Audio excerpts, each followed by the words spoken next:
name is Suzanne LaGrande, and today on We Are All in This Together, I am speaking with Shasta Kearns Moore. Shasta is a mother with 2 children with disabilities. The pandemic has hit people in a lot of different ways, and today I'm wondering if you could talk about the ways that parents who have children with disabilities are being affected in Oregon. Yeah, I think it's really interesting because on the one hand, a lot of parents of children with disabilities that I've been talking to, and myself included, feel like in a lot of ways it's business as usual because a lot of us had made a lot of the changes that everyone else is having to make right now, and all the realizations of how fragile life can be. Can you talk about what some of those changes are that you've already made that now other people are making for other reasons? Yeah, so I would say the realization of how dangerous germs can be. A lot of people that I know have had to self-quarantine, severely limit the number of people in their house, not attend school. Some of the children that I know have chosen to homeschool because they were constantly getting sick at school. So a lot of those kind of things, children with compromised immune systems or who are otherwise medically fragile have already had to make those changes. And then when you go to the children with more like behavioral issues or different neurotypes like autism, a lot of their triggers are environmental, and so that just means, you weren't going out to restaurants, you weren't going out to the movie theater, like those kind of things were already sort of off limits to these parents.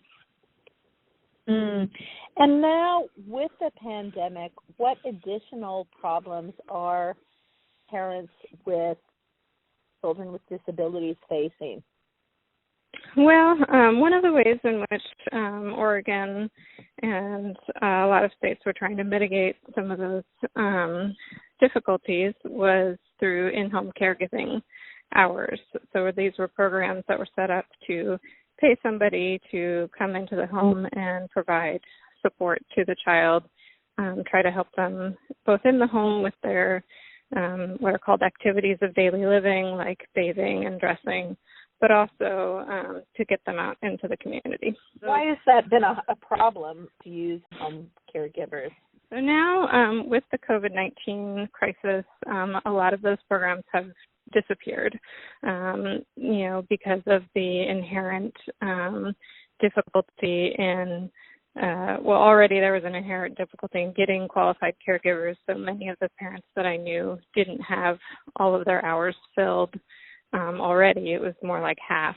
And now with the pandemic, many agencies have, pulled back their services and said that caregivers are not allowed in homes anymore. And so now parents are 24/7 caregivers in an extremely difficult situation with no respite. So I imagine that a lot of parents are experiencing burnout. It seems like this would really exacerbate the difficulty of giving care 24 hours. Right, and I think the thing that a lot of policymakers don't fully realize when they set up these programs is that it's not just the physical needs, the extra physical needs of the child. There's a lot of executive managerial work that is involved in having a child with disabilities, whether that's calling to make sure that their formula is coming, calling to fight with the insurance companies, calling to make sure, to redo their appointments that have been suddenly canceled because nobody is allowed at the hospital anymore. There's a lot of extra work that isn't just hands-on with the child that parents are suddenly having to do, and some of them are either also trying to navigate the stress of working from home, or they've lost their job entirely and trying to figure out where their next paycheck is coming from. And there's a particular policy in Oregon, I believe, which makes it so that parents themselves cannot get paid for in-home caregiving. Is that correct? That's right. So there's a number of states that do allow parents of minor children to be paid, such as Colorado and California. In Oregon, parents of adult children can be paid, and even grandparents of minor children can be paid. Pretty much everybody except criminals who cannot pass a background check, and parents are the two people who cannot be paid caregivers to minor children. It doesn't make sense to me. The reasons that I've been given from Oregon Developmental Disability Services, which are the folks who administer this program, is that the Oregon's version of Medicaid doesn't allow for this. Now, I have some questions about that because California has the same version of Medicaid that we do, a 1915K. A lot of this gets into really tricky, complicated policy stuff. But what I know for sure is that the states in which this has been made a priority have figured out a way to make it happen, and Oregon does not seem to want it to be a priority. Does it look like this situation might change? There's some, there are groups forming and a lot of questions being asked. UCP, Oregon, Southwest Washington, which is kind of a pan-disability advocacy group, but kind of focused on cerebral palsy. They have been working on this, asking a lot of questions. There are two women down in Eugene, Amy Fellows and Jenny Canaday, who organized a petition online on change.org. I think it was last Friday, and it very quickly got, I think there's almost 2,000 signatures on it now.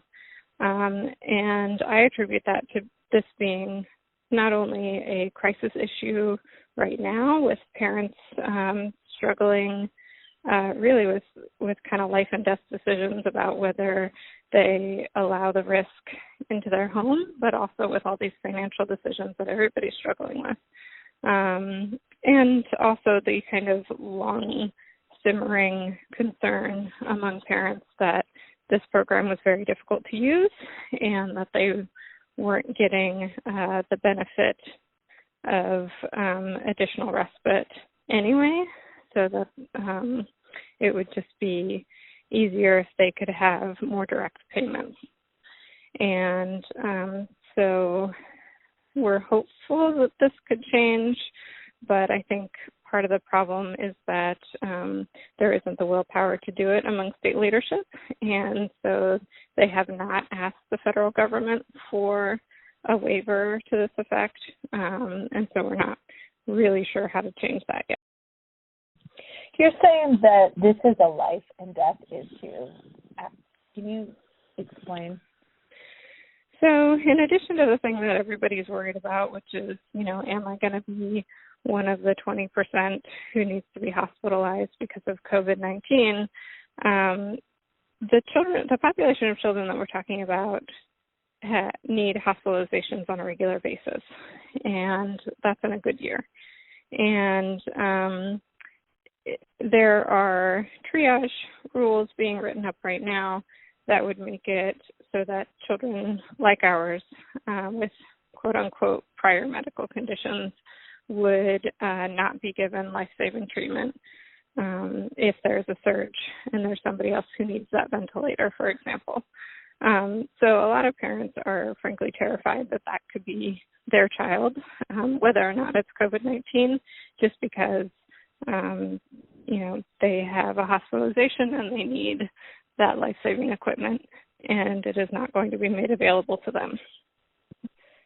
Now, I love my caregivers, and I think that they deserve everything, but I also want to note that the state has been hard at work at providing extra paid time off and classifying these workers as essential workers so that they can have child care, which is great.